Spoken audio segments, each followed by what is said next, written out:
Hello and welcome to the Understanding Narcissists YouTube channel. If I seem a little off or strange, it's because I've been sick this past week and I am getting better, but it's slow going. So if I'm a little off, that's why. The next thing I want to say is I just want to thank everyone for all the awesome comments and contributions they've made to these videos.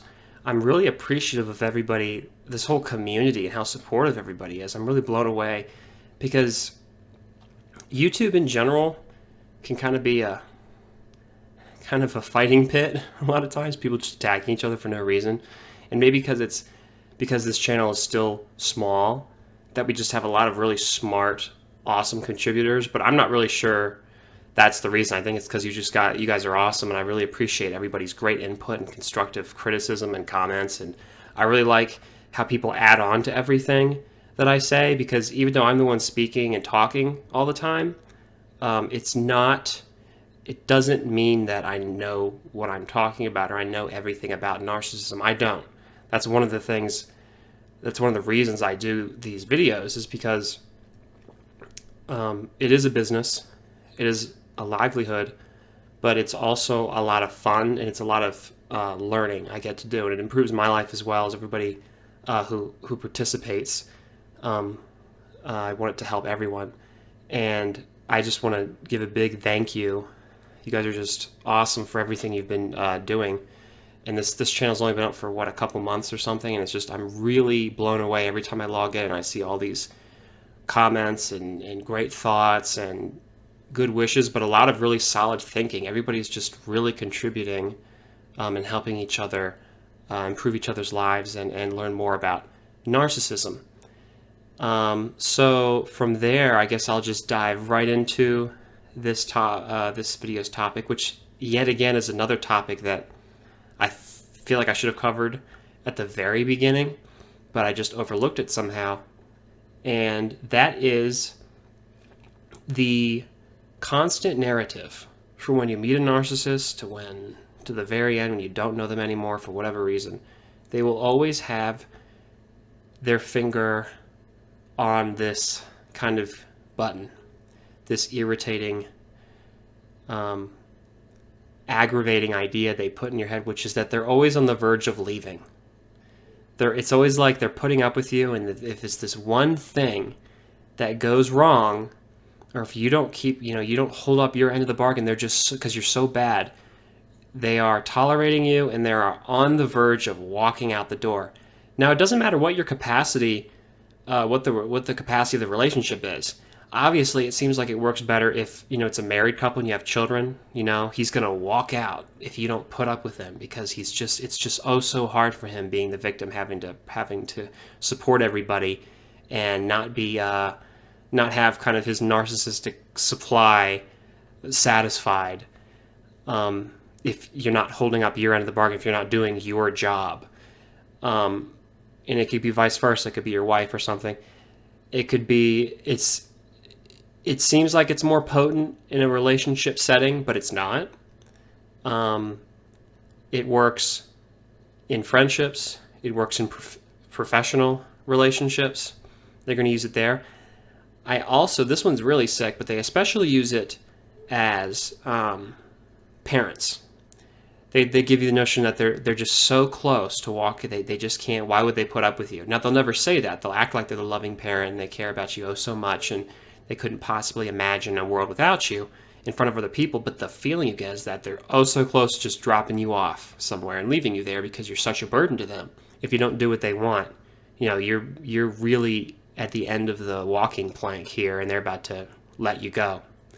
Now, as per in accordance with the title of the video, this is absolutely false. Narcissists never leave. They never go away. You can't get rid of them. That's why I tell people, currently I'm making a new course on recovery, surviving a narcissist and recovering.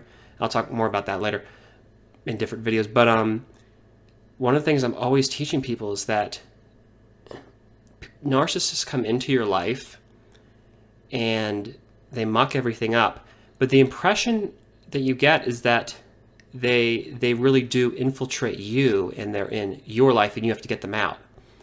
Now that is a futile concept because you can't get rid of them that way.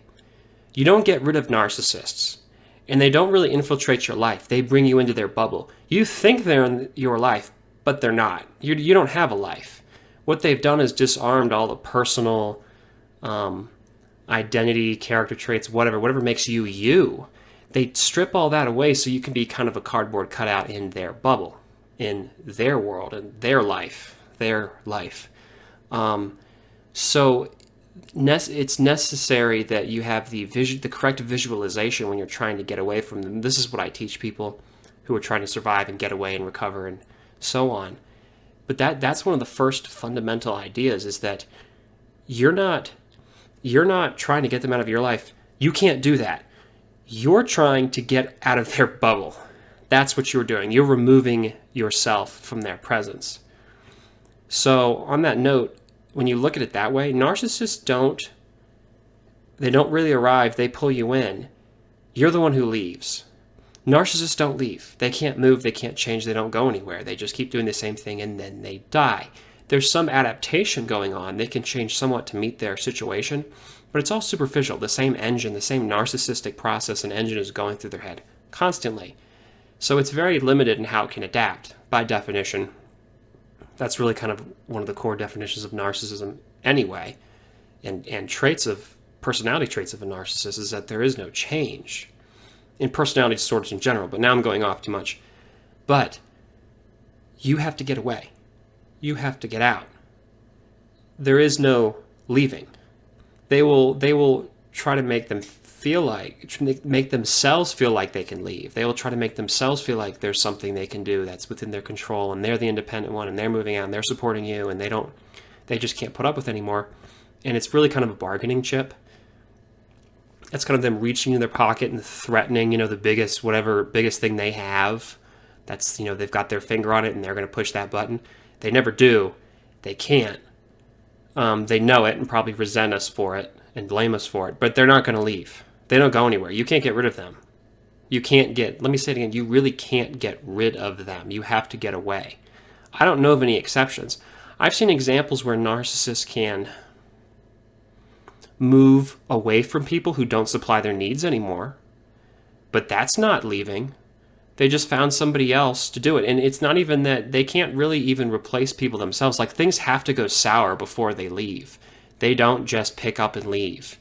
There has to be a better opportunity, and there has to be a very easy transitory period, the transition onto the new person. So that's a really core, crucial concept. That's kind of narcissism 101, because you're always going to hear it. You're always going to feel it, that they're on the verge of leaving. Excuse me again, still recovering, but still sick. And it doesn't make a difference. There's nothing you can do that's going to change that. They're always going to threaten to leave, because they do it because I think they have to believe that they have the capacity to leave, that they have that ability, that they have that power, because it's independent. It's all the stuff they think they are and they're supposed to be. It's not there. It's not going to happen. If you don't believe me now, you will in time. That's just a basic principle I lay in stone. I have not seen an exception to it. As I say, there are narcissists who can move when things go south and they're not getting what they want. They have to transition to other people. That's why they usually have relationships going on. They're extramarital or whatever. They cheat, and even if they cheat with people in the intimate way, in the sexual, physical way, but it's more of a narcissistic supply type cheating, where they have to have a lot of different sources all the time, at work, when they go out to shop, and when they're at home. Now, the home is the main place. That's the narcissist domain, as I've talked about in earlier videos, but they're always going to have their tendrils everywhere, just in case, when something goes bad, because it will. They need to be able to have that contingency. They need to have other people who are going to prop them up and support them, and then they can just kind of move right in. And it's usually very quickly, whether it be, especially in relationships, if they lose their main supply, they're going to have somebody back in there real fast. So I hope you like this video. Like it, share it with somebody you think might like it and benefit from it. Comment in the comment section below. And thanks for watching. Have a great day, and I'll see you next time. Thank you.